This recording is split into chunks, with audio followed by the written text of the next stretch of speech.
युगल सरकार की जय हो, लाडली लाल की जय।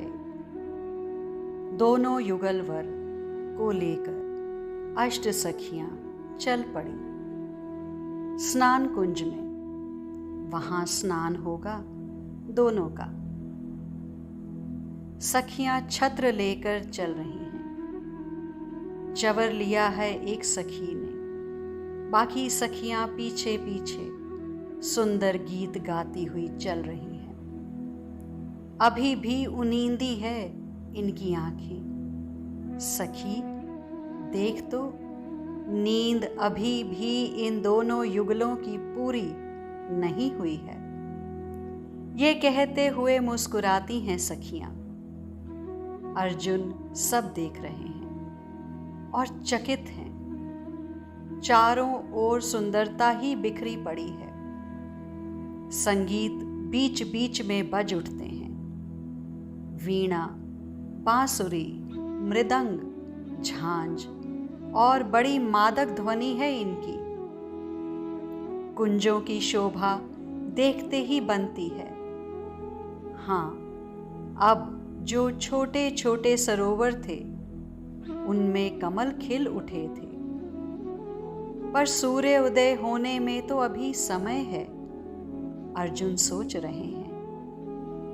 यहाँ के कमल सूर्य उदय से नहीं खिलते। यहाँ के कमल तो श्री राधा रानी के मुख चंद्र को देखकर खिल उठते हैं। सखी ने तुरंत उत्तर दिया था।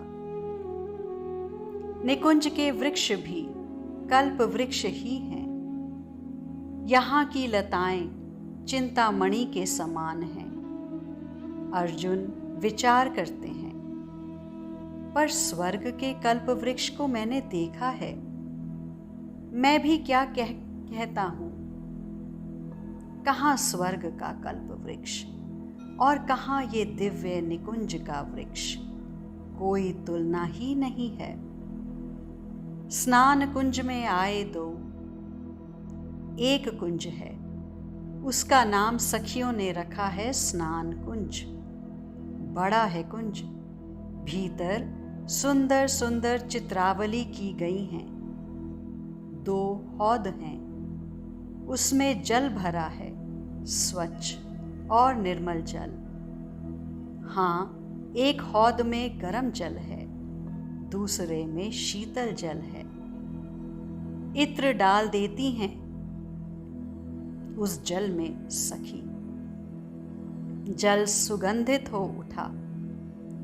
उस कुंज के मध्य में एक झीना सा पर्दा डाला गया ताकि ये दोनों एक दूसरे को ना देख सकें। सखियां हंसी, जोर से तालियां बजाकर हंसी। अर्जुन का ध्यान कहीं और था। जब तालियां बजी और सखियां हंसी, तब अर्जुन को लगा क्या हुआ।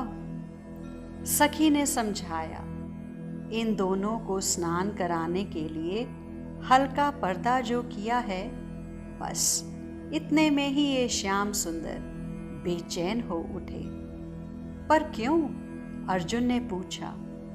आह्लादनी से एक क्षण का वियोग भी कल्पों के समान विरह का दुख दे जाता है हमारे श्याम सुंदर को।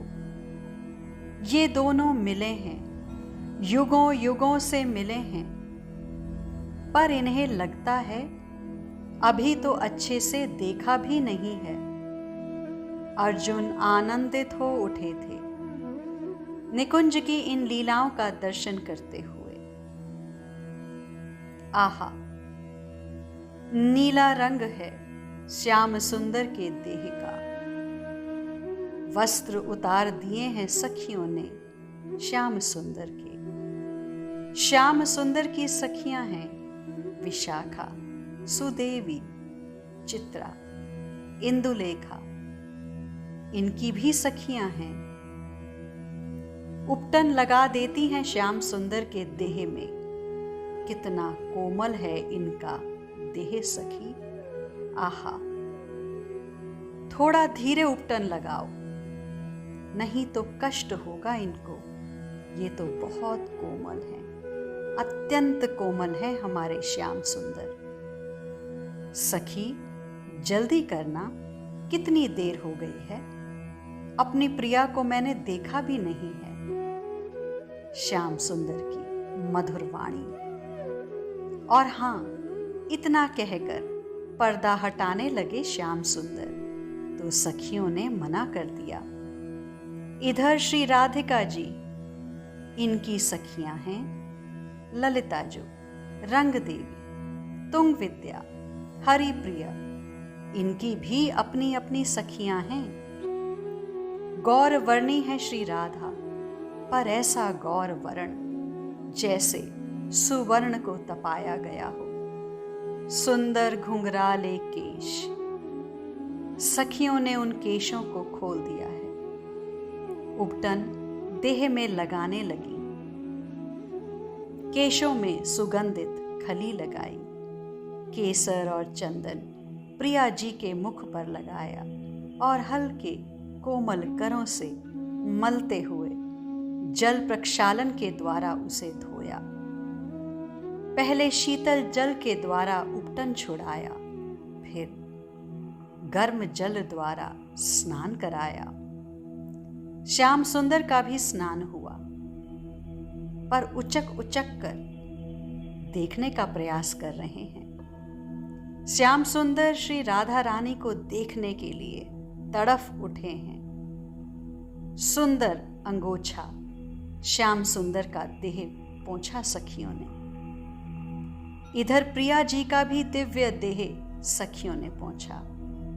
इत्र फुलेल दिव्य देह पर लगा दिया सखियों ने। सुंदर घुंघराले केशों को फैला दिया। क्या शोभा बन गई है श्याम सुंदर की। पीली धोती, पीली पीतांबरी श्याम सुंदर को पहनाई, नीली साड़ी, नीली चादर प्रिया जी को धारण कराई। बस पर्दा हटा दिया सब सखियों ने। अब आमने सामने केवल युगल सरकार हैं। श्याम सुंदर देख रहे हैं अपनी प्यारी को और श्री राधा अपलक निहार रही हैं अपने प्यारे को। कुछ ही देर तो लगी होगी स्नान में, पर इतने में ही ये बेचैन हो उठे थे। दोनों दौड़े और एक दूसरे को हृदय से लगा लिया। जय जयकार हो उठी, सखियां झूम उठी, निकुंज गा उठा। राधे कृष्ण कृष्ण कृष्ण राधे राधे, राधे श्याम श्याम श्याम राधे राधे। चलो अब श्रृंगार कुंज में, जहां अब इन दोनों का श्रृंगार होगा, ललिता सखी जू ने कहा, और युगल वर को लेकर सखियां श्रृंगार कुंज की ओर चल पड़ी थीं। आज के लिए इतना ही, शेष आगे श्री राधा।